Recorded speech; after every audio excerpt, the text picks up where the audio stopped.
Hello YouTube, welcome back to my studio. So I have all of my glass pads here. I'm going to talk you through all of the differences I can feel between them and in terms of like glide qualities and performance characteristics, how they feel on your skin and so on. And then we'll go through basically in order of the easiest ones to use through to the hardest ones to use, who I think they're for, and hopefully you can use that information to your advantage.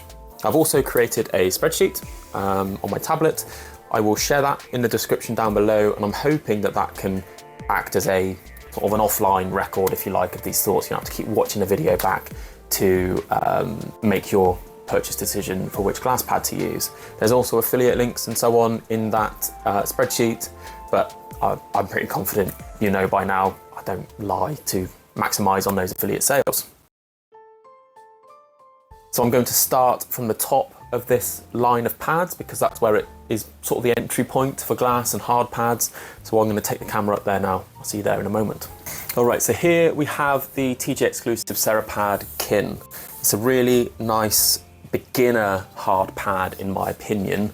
And as you can see on the website, you can choose to put your gamer tag in the bottom corner of the product, which I think is a really nice feature.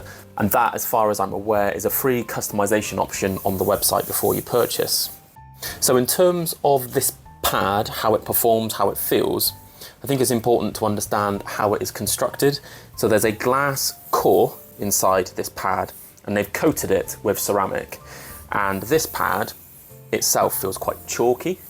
And I really like that feeling for my gaming sessions. And basically it feels really smooth, but it also offers you a really good amount of control, and this is probably the best control you'll get from a hard pad, at least that I've tried. If you're a gamer that wants to use a hard pad because they do give you benefits that you don't get from cloth pads, then the Cerapad Kin is probably a really good option for you. Another thing that's worth mentioning with this pad is it isn't just a slow sort of mud hard pad. That's definitely not the right word for it.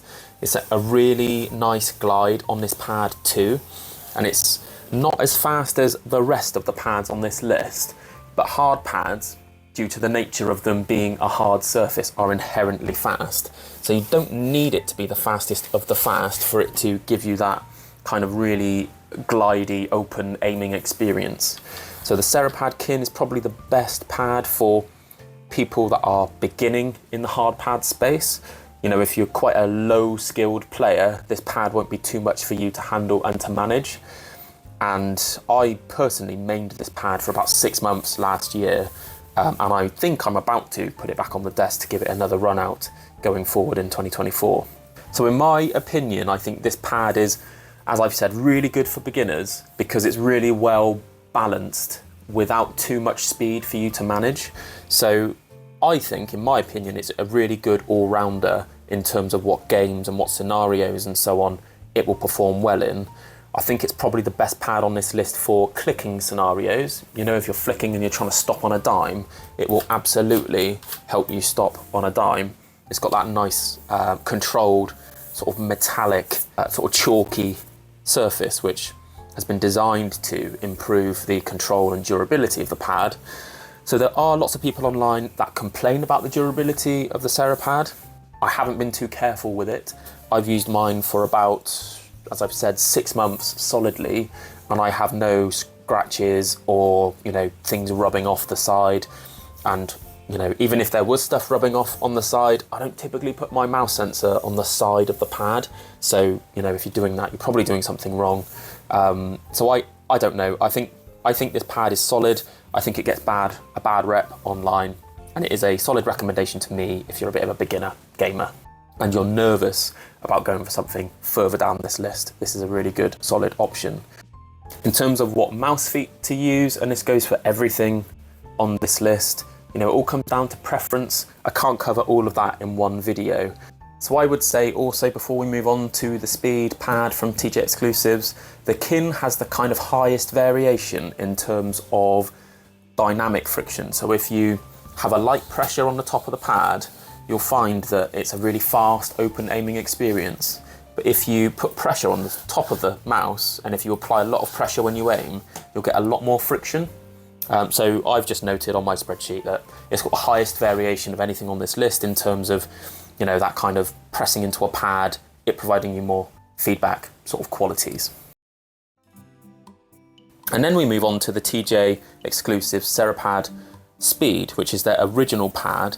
And this, I would say, is like a matte chalky coating. This one is like a glossy coating by comparison. It's still the same construction. So this one is a glass core with a sort of speedy, glossy ceramic surface. And I was really surprised actually by this pad. So I wasn't expecting to like this pad as much as I did, because I saw a lot of reviews online saying that it wasn't as good as they were hoping it would be. But in my experience, it's basically just a little bit faster than the Kin with almost as much control. And I know the Kin is marketed as having 40% more control or 20% more control than the OG Cerapad, but it doesn't feel that different to me. They feel quite comparable in terms of performance. The main difference for me is the surface texture, and you know, the overall sort of glide on this one is a little bit faster. One thing I would say about the OG Cerapad is I've used it for about 2, maybe 3 weeks when I received it, and I had to stop using it because I was given something else to review. But this pad does have sort of micro scratches on the surface, which aesthetically is ugly, but performance-wise hasn't impacted at all the way that it performs. So I don't know, that will be a turn off for some people, you know, the micro scratches. I can't feel them, but I can certainly see them, mostly because this is a, like I said, it's a coated product, and the surface is quite glossy, so the light reflects off of everything on this pad. So you'll need to consider that. And the final point on these pads is that they have a sort of, it's not a full silicone base, so they've got rubber feet on the sides, but the pads are so solid and so well constructed that they don't really flex like the SkyPAD 3.0 does, and we'll come on to that shortly. Just to recap, this is a really good beginner pad for people that want the maximum control, and this is kind of the next logical step if you're looking for that sort of slightly faster but still really controlled pad from TJ Exclusives. And then we come on to the Wraith Cosmic Glass V2 Control, and this is the limited edition, so you might not be able to get it in this colour anymore, but they're black and purple, and it's you know, those colours are nice anyway. So this is probably my favourite pure glass pad, so discounting the TJX pads, because it is still really controlled, it's uncoated, so you've got no concerns over durability, and it's genuinely a great pad if you are sort of a lower skilled player, someone without great mouse control. This pad will do everything you ask from it without asking too much from you. So I really like it. I'm also quite happy to have got this Japan edition pad, although I am gifting it to a friend after I've done this review. I think it's a really cool design, and it kind of sets it apart from a lot of the sort of plain Jane pads that we have here. I would also say this pad is really well balanced, so similar to these, all of these I would put in the same sort of category in terms of them being really well balanced and suitable for all kind of aim scenarios, so your high time to kill games, your low time to kill games, because you've got high stopping power on this pad. You know, it's particularly high when compared to the other things on this rug, but it's also fast enough that you can, you know, you can flick and you can track without too many issues. There's not too much in terms of static friction, so when you're starting, it doesn't take too much effort to get it going. It's a really nice pad. I think this one is wicked. I think the biggest issue with this pad is the size. I think it's quite small when compared to other options on this list, but it's a banger, and it's also probably the cheapest on this list too, so you'd be silly not to take a look. One final thing to mention about this pad before we move on to the Atlas is that there are a lot of people online that have complained about sensor tracking issues on this pad, so just bear that in mind before you buy it. It's possible that you will also have those issues. I haven't had them myself, but I'd be silly not to mention it because some people have explained that they've had issues with the obsidian dots and so on. I haven't, but other people have. So do with that information as you will. One final thing to mention on the Wraith pad is that this is one of the two pads the Padsmiths being the other one, that I can use without a sleeve. So that will vary for you depending on what kind of experience you want. And you know, if you don't mind wearing a sleeve, I would always recommend you wear one. But if you don't want to wear one, there's two clear winners in terms of pads on this list that'll work better for you. That's the Wraith one, and you might get away with not wearing a sleeve on the Wraith, and you will, in my opinion, I think you will definitely get away with it on the Padsmiths, but we'll come on to that shortly. And then we come down to the Razer Atlas. And the Razer Atlas is another pad that I mained for probably 3 months in 2023. I really like this pad. I've got 2 videos on this one. One of them where it was my sort of initial review, so after 4 weeks or so. And then I did another video where I removed the coating and test it before and after, which just TLDR, there's no difference. When you take the coating off, it just feels a little bit more sticky to your skin, basically. This pad is another step up in speed from the Wraith Cosmic Glass V2 Control, and a step down in terms of stopping power. So, you know, it's going to take a little bit more skill than the Wraith to use, but it's still a really good balanced pad. One thing that I would mention between these two pads, the main difference in how it performs is that on the Wraith pad, when you stop, you feel like a slight tug at the end of the stop. So you can really stop on a dime, you can flick fast and it will instantly just kind of stop where you want it to, provided your aim is good enough. Whereas on the Atlas, it's not quite as defined in terms of its stopping power. So when you flick, it will come to more of a natural stop rather than it being like the pad is aiding you on the Wraith pad. On the Atlas, you'll have to have a little bit more mouse control to get it to stop where you want it to. That's the main difference between these two. Otherwise, they're pretty comparable in terms of speed and sort of texture and feel. So finally, you know, summarizing the Razer Atlas, I think this pad is genuinely really good. I think most people would perform really well on the Atlas. It's slightly more expensive than the Wraith pad, and it's also not massive in terms of the size. So, you know, it's a little bit smaller than some of the other options too. But I do think it's really good. I had a great time playing with this pad for about 3 months, and I moved on because I wanted to review some other stuff and I just haven't gone back to it. So we move on now to the Dark Chaos, and isn't that design just wicked? So this is the Striker series pad, and it's probably my favourite pad in terms of design that I have in my entire collection. I really like this thing. The only pad that I have that would rival this would be the Ghost Glides cloth pads, and I'd have a hard time choosing between those two designs. But this pad is gorgeous. It's really, really nice to look at in terms of aesthetics. There are other designs that they have too. So if you don't want a pad with this kind of design on it, you know, with eyeballs and skeletal sort of shit everywhere, then you can get the same surface but with a more relaxed and less gory picture. I think it's like a floating lady with a sun behind her or something, and that one's called the Empress. But this pad, in terms of its characteristics, is another step up again from the Atlas in terms of speed. So it's similar in speed when compared to the Atlas, but it's a little bit faster in terms of that dynamic glide. But you also get less stopping power. So it kind of gets to the point from the Atlas to this one that you have to be a little bit more sort of intermediate or advanced in your aiming ability to get more from it. And I think this is the point in this list where you sort of see that hill start to turn. So in terms of usability, you've got your easy pad, your sort of still quite easy pad, your semi-easy, semi-intermediate. You come onto the sort of intermediate pad with the Atlas, and then with this one you start going on to the intermediate advanced, in my opinion, in terms of user skill and, you know, what your aim mouse control is like. So the Dark Chaos is really good. I actually performed quite well on the Dark Chaos, and this is another one that will be back on my desk, I'm sure, in short time. I really like it. I'm going to keep hold of this one. This is one that I won't be giving away, mostly because of the artwork, but also the performance of it is great. And it kind of fills that role for me where if I keep the Cerapad Kin, which I will, I'll also keep this one because I like this one too.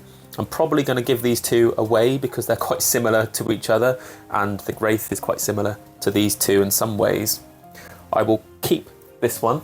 I will probably give my SkyPAD 3.0 away, and I'm going to keep the SkyPAD 4.0. just because it gives me that range of experiences in glass. I don't need too many that are too similar to each other, but that's kind of the 3 or the 4 that I'm going to keep, and the 3 then that I'm going to give away. So we move on now to the SkyPAD 3.0, and this is my first glass pad that I've ever owned. Basically, the first observation I had was it felt incredible, like the speed on this thing, and I still feel this way now, by the way, but the speed on this thing is really something special and fun to play with. My issue with it was that it didn't have enough stopping power to counter the speed, and I wasn't good enough in my mouse control, basically, to make good use of the speed that this pad offered. So I wasn't consistent on this pad. What I did have was a lot of fun playing on it. So from the Padsmiths to the SkyPAD is quite a big jump, in my opinion, because the Padsmiths offers less stopping power than the Atlas, but it offers significantly more, I think, than the SkyPAD does. So that's the biggest downside with this pad for me, is that it's quite an advanced aiming tool, whereas I'm not an advanced aiming person. So I can have my moments on this pad, and I do love using it, but it isn't my preferred go-to pad. Recognizing that, as I've said in a previous video, I will always have a SkyPAD in my setup because it gives you that extreme kind of aiming experience. But I don't main it because it's just not a performer for me personally. And then we come on to the SkyPAD 4.0, and the 4.0 is basically everything the SkyPAD 3.0 is, except it's jacked up to 11 basically. So this pad is really smooth when compared to the 3.0, and that smoothness basically makes it feel a little bit faster, and it gives it a little bit less stopping power, even though the 3.0 didn't have much stopping power to start with anyway. The 4.0 takes that to another level. So the 4.0 is a really premium product. I really like the 4.0, but similarly to the 3.0, I can't main it because I'm just not good enough to do so. So these two pads, the SkyPAD 3.0 and the SkyPAD 4.0, are insane aiming tools. You know, if you want to improve your aiming ability, I think these pads are great because they will basically allow you to feel and see every imperfection in your aim, which allow you to basically just practice on those elements to make them better. But if you're not a really dedicated gamer, you know, in terms of improving your mechanics and so on, if you just want to log in and have fun, I wouldn't get the SkyPads because they will probably make your gaming sessions less fun because they're so hard to use. So one thing I failed to mention as I went through this review was what bases all of these pads have. I'm going to summarise very quickly for you now. So those two at the top have sort of circle feet on each corner. I don't notice any flex on those pads, but it would be great in the future if TJX wanted to implement a full silicone base on the bottom. I think that would be a good improvement to their product line. So those two have feet on the corners. This one, the Wraith Cosmic Glass V2 Control, also my version has feet on the corners, but you can configure it at checkout, so you can choose a full silicone base if you want to. I guess it just depends on what's available at the time. So the Razer Atlas is the next one we'll talk about. It has a full silicone sort of base, and it's really effective. It does the job. There's no flex in the pad as you would expect, and you know, you couldn't ask for more from a silicone base than what you get on the Atlas. The Padsmiths pads are the same. They have a really good implemented base. It doesn't slide across the desk. There's no flex in the pad. It's bang on, spot on the money. The SkyPAD 3.0 has those 4 feet in the corner, and this is the biggest issue I've had with this pad, because when I rest my arm without a sleeve on the edge of the pad and I apply pressure to the pad, I've quite often pulled hairs out from my forearm because it kind of pinches, and then when I move my arm, obviously it pulls out whatever it's caught in that pinch. So I've personally had issues with the 3.0. I find it quite uncomfortable to use and to play with, sometimes because of that flex in the middle. Other people don't even notice it, so I think that's just a personal sort of gripe that I have that I need to get past. And then the SkyPAD 4.0 has a really nice base on the bottom, similar to the other ones I've mentioned. You couldn't ask for more from the base on this pad. One final thing I wanted to cover off before I stop recording is which of these pads are good for which kind of scenarios or kind of time to kill games. And I guess the ultimate answer is it depends on your skill level, which is a bit of a cop-out, but it's very true. So I'm going to assume you're my skill level, which is kind of average in terms of your average gamer. So for me, I can use all of these pads, so those 4 on the top of the pad, for anything that I want to play, and be relatively consistent with them. So I mean like high time to kill games and low time to kill games. We're talking like CS2, sort of Valorant and Apex Legends, all of those sorts of games, because they are controlled enough and they are fast enough that I don't feel too disadvantaged when I use them. When we get to this area of the rug is where I start to have more issues with my aiming in things like tactical shooters. So stopping power on the Padsmiths is a little bit too low for my liking. If I was going to main a tactical shooter, I probably wouldn't play with the Padsmiths, and it just gets progressively worse as you go down this list in that order. I have seen lots of people play with a SkyPAD in tactical shooters, and they are just better gamers than I am, so bear that in mind. This is just the perspective of a really average gamer. The further down this list you go, the higher your skill level will need to be to get the most from the pads. So I hope that was useful. Hopefully I've not rambled on too much, and I'll catch you in the next video.